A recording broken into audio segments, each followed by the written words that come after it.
మీరు జర్నలిస్ట్ కూడా మాకు జాగా దొరుకుతుంది ఇలా జాగా దొరుకుతుంది అంటున్నారు. మాకే జాగా దిక్కులేదు రకాల వేటి మంత్రులంతా వేరే కాదు ఉంటారు. మీరు పని చేయండి. నాకు చీఫ్ సెక్రటరీ చెప్పిండు అది ఏంది ఆ భవన్ దాని బీఆర్కే భవన్లో మాకు విలేకరులకు ఎందుకు కూడా జాగా నాకు అర్థం కాదు.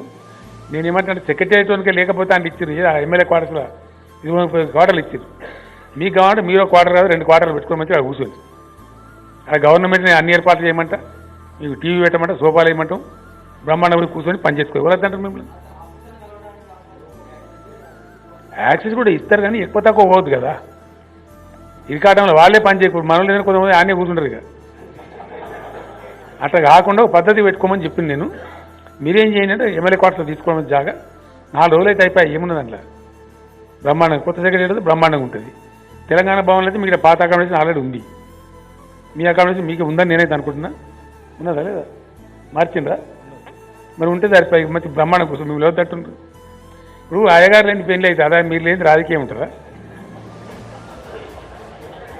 నడవని పరిస్థితి అంతే కదా.